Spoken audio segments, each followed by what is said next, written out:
Oke guys, kembali lagi bersama saya di Pluto Project. Sekarang kita akan membahas tentang jangka sorong. Jangka sorong ini merupakan alat ukur panjang. Jangka sorong ini biasanya digunakan untuk mengukur diameter dalam suatu benda. Seperti ini. Dia juga bisa mengukur diameter luar benda seperti ini. Atau dia juga bisa mengukur kedalaman suatu benda. Contohnya seperti ini. Nah, itu kegunaan dari jangka sorong. Lalu bagaimana dengan bagian-bagian dari jangka sorong? Simak video berikut untuk mengetahui bagian-bagian dari jangka sorong.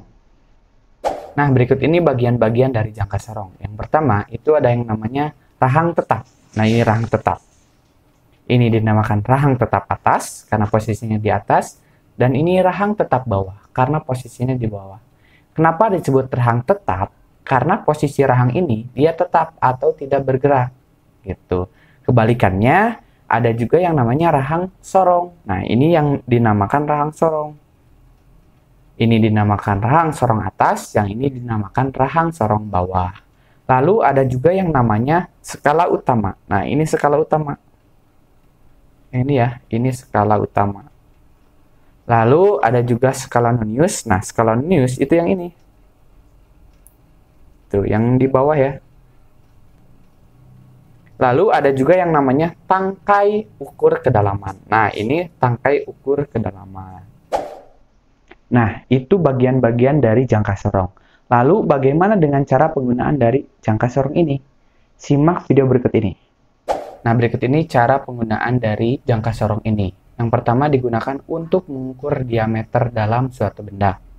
Nah, misalkan seperti ini. Misalkan saya akan mengukur diameter dalam, itu menggunakan rahang atas, yang ini ya. Nah, yang pertama, buka dulu, kemudian selipkan seperti ini, tarik. Seperti ini. Jika si jangka sorong memiliki pengunci, maka dikunci ya. Karena di sini tidak ada penguncinya, maka seperti ini saja. Lalu yang kedua adalah untuk mengukur diameter luar. Nah, untuk mengukur diameter luar suatu benda, kita bisa menggunakan rahang bawah. Nah, yang ini. Nah, caranya sama kayak yang tadi, kita buka dulu. Nah, setelah buka, simpan bendanya. Nah, bendanya itu sela-selanya sampai dari sini nih. Yang ini ya. Nah, simpan di sini, lalu geser. Seperti ini. Tadi balik lagi jika ada pengunci, langsung kunci di sini. Oke? Nah, untuk mengukur kedalaman suatu benda, kita akan mengukur dengan menggunakan tangkai ukur kedalaman ini. Nah, caranya hampir sama dengan yang tadi, cuman kita akan menggunakan dengan ini. Nah, yang pertama kalau tadi misalkan seperti ini, kita buka dulu, seperti ini. Nah, ujung ini kita masukkan ke benda yang akan diukur. Nah, misalkan seperti ini sampai mentok. Nah, jika udah sampai seperti ini, tinggal digeser lagi yang ini. Nah, sampai seperti ini, guys. Nah, udah gitu tinggal dibaca skalanya, oke? Nah, jika kalian sudah tahu cara penggunaannya, sekarang simak video cara membaca skala pada jangka sorong. Nah, berikut ini cara pembacaan skala pada jangka sorong. Yang pertama kita perhatikan dulu skala utamanya, yang ini ya. Jadi kalau yang ini misalkan di sini ya, ini misalkan ini 1 nih, ini 1 cm, maka yang ini, yang kedua ini, maka dia itu 1,1 cm. Kalau yang ini 1,2 cm. Yang ini 1,3 cm. Yang ini 1,4 cm. Yang ini 1,5 cm. Kalau ini berapa? Ya, yang ini 2 cm. Kalau yang ini 2,5. Kalau yang ini 3 cm. Yang ini 3,5 cm. Ini 4 cm. Kalau yang kecil ini 4,1 cm. Itu pembacaan pada skala utama. Nah, untuk mengetahui skala mana yang ditunjuk atau yang dihasilkan dari pengukuran, nah, lihat skala sebelum angka 0 yang ini. Nah, sebelum angka 0 ini, lihat garis di atasnya. Yang mana? Contoh, misalkan seperti ini. Ini 0, maka di atasnya itu kan kosong ya. Nah, sebelum angka 0 ini, itu kan garis yang ini ya, berarti itu menunjukkan angka berapa? 1 cm. Berarti skala utamanya adalah 1 cm. Kalau seperti ini, berarti tadi berapa? 1,1. Kalau seperti ini, 1,2. Kalau seperti ini, 1,3. Kalau seperti ini, 1,5 gitu ya. Pokoknya sebelum angka 0. Kalau seperti ini, misalkan, berarti dia 2 gitu ya, 2 cm. Itu untuk skala utamanya. Lalu bagaimana dengan skala noniusnya? Skala terkecil ini dia nilainya 0,05 mm. Atau kalau di ke cm kan jadi 0,005 cm.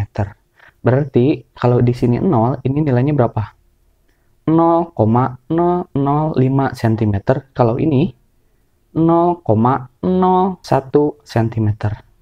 Jadi kalau ini 1 berarti dikalikan 0,01 cm. Kalau di sini berarti 7 kali 0,01 cm. Berarti hasilnya berapa? 0,07 cm. Seperti itu ya. Nah, untuk pembacaan skala hasil perhitungannya, pada skala nonius, cari skala yang sejajar dengan skala utama. Contoh, misalkan ini hasil pengukurannya seperti ini. Maka, cari garis skala nonius yang sejajar dengan skala utama. Misalkan di sini, nah, di sini misalkan dia lurus ya. Nah, di sini dia lurus. Ini 3 lurus. Berarti, skala noniusnya adalah 0,03 cm. Sementara skala utamanya berapa? Nah, di sini 1 berarti ini berapa? 1,5. Jadi 1,5 cm. Sehingga tinggal dijumlahkan. 1,5 cm ditambah 0,03 cm hasilnya berapa? 1,53 cm. Seperti itu ya. Lalu kalau seperti ini hasilnya berapa coba? Nah, silahkan pause dulu. Lalu isi di kolom komentar hasilnya berapa. Oke? Nah, mungkin segitu dulu pembahasan tentang jangka sorong ini. Tonton video-video berikutnya, jangan lupa like kalau kalian suka, kalau nggak suka dislike aja ya. Jika ada pertanyaan, silahkan tulis di kolom komentar. Bye-bye.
Nah, seperti itu cara pembacaan skala pada jangka sorong.